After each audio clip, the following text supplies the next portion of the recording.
Movie के शुरुआत में हम 5 खतरनाक किडनैपर के ग्रुप को देखते हैं जो 12 साल की छोटी बच्ची जो बैले डांसर है उसे किडनैप कर लेते हैं। इस छोटी बच्ची का नाम है एबिगेल। इस बच्ची को किडनैप करके ये लोग इसे एक हवेली ले आते हैं जहाँ पर इन किडनैपर का बॉस होता है लैम्बर्ट। वो इन किडनैपर को बताता है कि तुम्हें 24 घंटे के लिए इस बच्ची की रखवाली करना होगा और 24 घंटे होने के बाद तुम सभी को मिलेंगे 7 करोड़। लेकिन उससे पहले तुम लोग किसी को नाम नहीं बताओगे और ना ही अपनी दुख भरी कहानी सुनाओगे। ये सब बताकर लैम्बर्ट फिरौती के लिए कॉल लगाने चला जाता है। इसके बाद हम जॉयल नाम की एक किडनैपर को देखते हैं। उसे एबिगेल का ध्यान रखने का काम सौंपा गया है।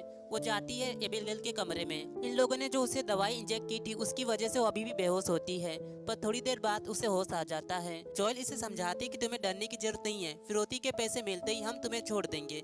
लेकिन एबिगेल कहती कि मेरे पिताजी बहुत कंजूस है, वो तुम लोगों को एक फूटी कौड़ी भी नहीं देंगे और मुझे डर नहीं लग रहा, मुझे तो तुम लोगों की फिक्र है। अब इसकी ये बातें सुनकर जॉयल थोड़ी देर के लिए हैरान हो जाती है कि आखिर ये लड़की बोलना क्या चाहती है। लेकिन बाद में वो सोचती है कि शायद ये लड़की डरी हुई है, तभी इसके मुंह से ये बातें निकल रही है। यहाँ जॉयल को पता नहीं कि एबिगेल किसकी बेटी है, तो वो जाती है फ्रैंक से पूछने, लेकिन फ्रैंक को भी नहीं मालूम। लेकिन फ्रैंक भी ये बात जानना चाहता है, तो वो एबिगेल के कमरे में आ जाता है और उससे पूछता है कि बताओ तुम किसकी बेटी हो। तभी बताती कि मैं क्रिस्टोफर लाजार की बेटी हूँ। ये सुनते ही फ्रैंक डर के मारे कांप उठता है, क्योंकि क्रिस्टोफर लाजार एक अंडरवर्ल्ड डॉन है। जैसे ये सच्चाई इन किडनैपर्स को पता चलती है वो लोग टेंशन में आ जाते हैं। ये लोग सोच रहे होते हैं कि बच्ची को यहीं पर रखकर हमें भाग जाना चाहिए, लेकिन बाद में किडनैपर सोचते हैं कि अगर हम लोग यहाँ से चले जाएंगे तो हमें एक भी पैसे नहीं मिलेंगे। इसलिए ये लोग रिस्क लेने के लिए तैयार हो जाते हैं। लेकिन आज रात जो इनके साथ होने वाला है ना, ये लोग उसके बारे में सोच भी नहीं सकते। फिर आधी रात में डीन नाम के किडनैपर को किचन से डरावनी आवाजें आने लगती है। जब वो जांच करने के लिए नीचे आता है तब कोई अनजान सी ताकत डीन पर हमला कर देती है और उसके बाद तो उसकी ये चीखें हवेली के चारों तरफ गूंजने लगती है। उसकी चीखें सुनकर ये सभी किचन में पहुंच जाते हैं और ये देखते कि डीन का सिर तो उसके शरीर से अलग पड़ा है। इतनी खतरनाक मौत देखकर इन सभी की तो हवा टाइट हो जाती है। फ्रैंक को लगता है कि ये खून जरूर क्रिस्टोफर लाजार के हिटमैन वॉल्डेस ने किया है, जो लोगों को दर्दनाक तरीके से मारने के लिए फेमस है। इनमें से रिंकस नाम का किडनैपर, उसे पैसों से ज्यादा अपनी जान प्यारी है, मगर वो इस हवेली से बाहर नहीं जा सकता क्योंकि बाहर जाने का रास्ता बंद हो चुका है। अब ये सभी किडनैपर्स इस हवेली में फंस चुके हैं। तब जॉयल जाती है ऊपर एबिगेल से पूछताछ करने। वो उससे पूछती है कि फ्रैंक और मेरे अलावा यहाँ पर कोई और भी आया था क्या। एबिगेल पहले बताने से मना करती है, पर जॉयल के ज्यादा रिक्वेस्ट के कारण वो बता देती है कि वो चश्मे वाला इंसान वो असल में मेरे पिता का आदमी है, उसका नाम है वॉल्डेस। ये सच्चाई पता चलते ही वो तुरंत रिंकल्स को ये बात बता देती है। तब रिंकल्स कहता है घबराओ मत, हम दोनों जाकर फ्रैंक की खबर लेते हैं। लेकिन उससे पहले ही उसकी भी मौत हो जाती है। अब जॉयल ज्यादा टाइम ना गवाते हुए फ्रैंक के सामने गन तान देती है और फ्रैंक से पूछती है तुम ही हो ना वॉल्डेस, तुमने ऐसा क्यों किया। एबिगेल ने मुझे सब कुछ बता दिया कि तुम्ही ने डीन और रिंकल्स को मारा है। तब फ्रैंक कहती कि लड़की तुम्हें पागल बना रही है, मैंने ऐसा कुछ भी नहीं किया, ये सब उसी लड़की का काम है। तब पीटर नाम का किडनैपर उस लड़की को मारने आ जाता है, लेकिन बीच में आ जाती है जॉयल, जो इस लड़की को बचाने के लिए इन सब से लड़ पड़ती है। यहाँ पर ये लोग अपने में ही लड़ रहे हैं और यहाँ एबिगेल अपनी हथकड़ी खोलकर अपनी असली रूप दिखाती है और हम देखती कि असल में ये लड़की वैम्पायर है। ये देखकर इन सभी की तो फिर से हवा टाइट हो जाती है। इसके बाद एबिगेल पीटर पे हमला कर देती है। पीटर को बचाने के लिए फ्रैंक उसके सर पर गोली चला देता है, लेकिन ये गोली उसका कुछ भी नहीं बिगाड़ पाती। वो इस गोली के निशान को ऐसे मिटा रही है मानो कोई टीका हो। अब इन लोग समझ गए कि जिस लड़की को इन लोगों ने किडनैप किया है वो असल में एक वैम्पायर है और इसी ने डीन और रिंकल्स का खून किया है। अगर इन लोगों को यहाँ से जिंदा जाना है तो इन्हें एबिगेल को मारना होगा। इन लोगों ने वैम्पायर्स की काफी सारी मूवी देख रखी है, तो वैम्पायर को खत्म करने के लिए हमें चाहिए लहसुन, एक क्रॉस जो पीटर के पास पहले से है। ये सब लेकर ये तीनों एबिगेल को मारने जाते हैं, पर जॉयल इन्हें बताती कि इससे काम नहीं चलने वाला, वो लड़की पहले से ही बहुत स्मार्ट है। लेकिन ये तीनों जॉयल की जरा भी बात नहीं सुनते और आ जाते ऊपर, जहाँ पर एबिगेल डीन की बॉडी के साथ बैले डांस कर रही होती है। तो पहला हमला सैमी करती है उस पे लहसुन सूंघा के, लेकिन वो तो लहसुन को सूंघ कर फेंक देती है। इसके बाद बारी आती है पीटर, जो उसे होली क्रॉस से मारने की कोशिश करता है, पर एबिगेल उसी के होली क्रॉस से उसी पर हमला कर देती है। फिर फ्रैंक उस पर धारदार लकड़ी से हमला करता है, पर एबिगेल उसी के लकड़ी को उसके पैर में खोप देती है। ये लोग गए थे वैम्पायर की हवा टाइट करने, खुद ही टाइट हो गए। तब जॉय इन लोगों को बताती है कि मेरे पास एक आइडिया है, हम इस बेहोशी के इंजेक्शन से उसे बेहोश करके पिंजरे में लॉक कर देंगे। जॉय का ये प्लान सभी को पसंद आता है, तो ये लोग चारों तरफ तरफ होकर उस एबिगेल को ढूंढने लगते हैं। यहाँ पर सैमी एबिगेल को ढूंढते ढूंढते पुल में गिर जाती है, जहाँ पर पानी के बजाय लाशें तैर रही हैं। ये देखकर हमें पता चलता है कि एबिगेल ने इनके अलावा भी काफी लोगों को शिकार बनाया था। वहीं हम पीटर को देखते हैं जिसके पीछे एबिगेल पड़ी होती है। पीटर अपनी जान बचाकर भाग रहा होता है और जॉयल और फ्रैंक एबिगेल को इंजेक्शन लगाने की कोशिश करते हैं, पर गलती से जॉयल के हाथों से वो इंजेक्शन कहीं और चला जाता है। एबिगेल इन सभी पे भारी पड़ रही होती है, तभी पीटर आकर उसे पकड़ लेता है और जॉयल उसे जल्दी से इंजेक्शन लगा देती है, जिससे वो बेहोश हो जाती है। मगर टेंशन की ये बात है कि बेहोश होने से पहले उसने सैमी को काट लिया था।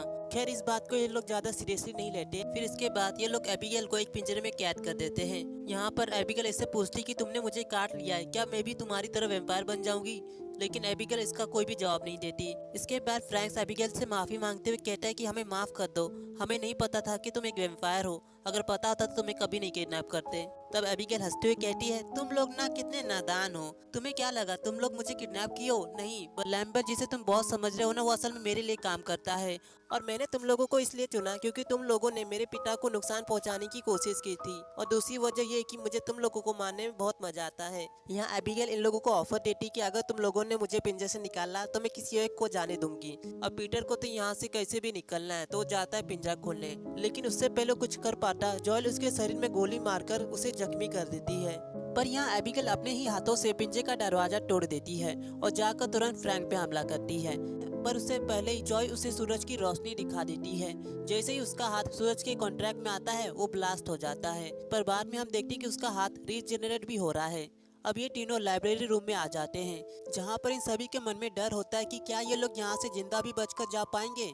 तभी सैमी के दिमाग में एक आइडिया आ जाता है। उसका आइडिया ये है कि अगर उसे इस हवेली का मेन पावर सप्लाई मिल जाए तो वो उस पावर सप्लाई में शॉर्ट सर्किट करके यहाँ का सुरक्षा दरवाजा खोल सकती है। अब ये लोग 2 ग्रुप बनाकर उस पावर सप्लाई को ढूंढने लगते हैं, लेकिन इनके सामने एक और खतरनाक समस्या आ जाती है। सैमी अब वैम्पायर बन चुकी है और एबिगेल ने उसके शरीर को अपने कंट्रोल में लेकर पीटर को काटकर मार डालती है। पीटर की चीखें सुनकर ये दोनों भी यहाँ पहुँच जाते हैं और देखते हैं कि सैमी तो वैम्पायर बन चुकी है, वो भी बहुत भयानक वाली। ये दोनों तुरंत अपनी जान बचाकर भाग रहे होते हैं, पर सैमी इनके पीछे पड़ जाती है और इसकी बातों से इन्हें पता चलता है कि सैमी का पूरा शरीर एबिगेल कंट्रोल कर रही है। तब जॉय समझदारी से काम लेते हुए वो एक मिरर के टुकड़े से सूरज की रोशनी उसकी तरफ कर देती है। धूप लगने से उसका शरीर पूरा ब्लास्ट हो जाता है। इसके तुरंत बाद बुक सेल में से सीक्रेट दरवाजा खुलता है, जहाँ पर इस हवेली का सीक्रेट कंट्रोल रूम था। यहाँ पर आराम से बैठकर लैम्पर्ट इन सभी पे नजर रख रहा था, लेकिन ट्विस्ट ये है कि 2 साल पहले एबिगेल ने लैम्पर्ट को काटकर उससे भी वैम्पायर बना दिया है। यहाँ पर लैम्पर्ट फ्रैंक को बताता है कि मैं एबिगेल का नौकर बनकर थक चुका हूँ, मैं तुमसे ये चाहता हूँ कि तुम भी मेरी तरह वैम्पायर बन जाओ, फिर हम दोनों मिलकर एबिगेल को हराएंगे और उसके फादर को मारकर अंडरवर्ल्ड डॉन के राजा बन जाएंगे। पर फ्रैंक कहता है कि मुझे सैमी की तरह तुम्हारा नौकर नहीं बनना है। जवाब में लैम्पर्ट कहता है कि अगर तुम वैम्पायर बन गए तो तुम खुद के मालिक होगे, खुद के डिसीजन ले पाओगे। अब ये सब सुनकर फ्रैंक वैम्पायर बनने के लिए मान जाता है। इसके बाद लैम्पर्ट इसके गर्दन में काट कर उसे अपना खून पिलाता है और फिर फ्रैंक बन जाता है वैम्पायर। फिर लैम्पर्ट इसे कहता है कि जॉयल तुम्हारी पहली शिकार है, जाकर उसे मारो, लेकिन वो सबसे पहले लैम्पर्ट को ही मार डालता है, उसके दिल में छुरा खोपकर, क्योंकि उसी के वजह से वो यहाँ आकर फंस गया था। अब यहाँ पर फ्रैंक काफी ज्यादा खतरनाक बन चुका है, वो एबिगेल के साथ साथ जॉयल को भी मारना चाहता है।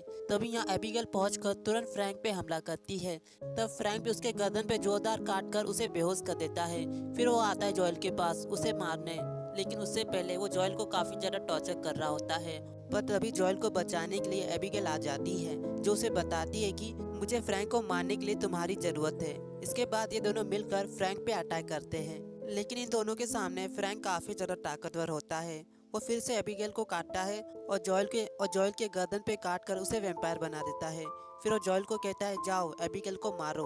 जॉयल खंजर उठाती है और एबिगेल की तरफ बढ़ने लगती है, लेकिन तभी जॉयल पीछे मुड़कर फ्रैंक पे ही हमला कर देती है। मौका मिलते ये दोनों मिलकर खंजर को इसके दिल में खोप देते हैं, जिससे मारा जाता है और इन दोनों की जीत हो जाती है। पर एक सवाल है कि जॉयल फ्रैंक के कंट्रोल में क्यों नहीं आई? दरअसल वैम्पायर को अगर किसी को कंट्रोल में करना है तो उसे सालों का एक्सपीरियंस होना चाहिए, जो फ्रैंक के पास नहीं था, क्योंकि वो आज ही वैम्पायर बना था। लेकिन जॉयल के सामने अभी खतरा खत्म नहीं हुआ है। जॉयल को अब क्रिस्टोफ लाजार का सामना करना पड़ता है, जो एबिगेल के फादर हैं और एक खतरनाक वैम्पायर। वो जॉयल को मारने वाले होते हैं, लेकिन एबिगेल बीच में आ जाती है। वो अपने पिता से विनती करती है कि जॉयल ने उसकी जान बचाई थी, इसलिए उन्हें छोड़ दीजिए। क्रिस्टोफ लाजार, जो एक क्रिमिनल भी है, वो पहले तो अपनी बेटी की बात नहीं सुनता, लेकिन अपने अंदर छुपे पिता के प्यार के कारण वो जॉयल को जाने देता है। फिर जॉयल इस हवेली से बाहर निकलकर वैन में जाकर बैठ जाती है। उसके पूरे शरीर पर खून के छींटे लगे हुए होते हैं, पर फिर भी जॉयल एक लॉलीपॉप खाते हुए मुस्कुराते हुए यहाँ से चली जाती है और इसी के साथ ये मूवी खत्म हो जाती है। तो मुझे बताइए कि आपको ये मूवी कैसी लगी। हमारी मुलाकात फिर से होगी एक और नई वीडियो के साथ। And thanks for watching my video.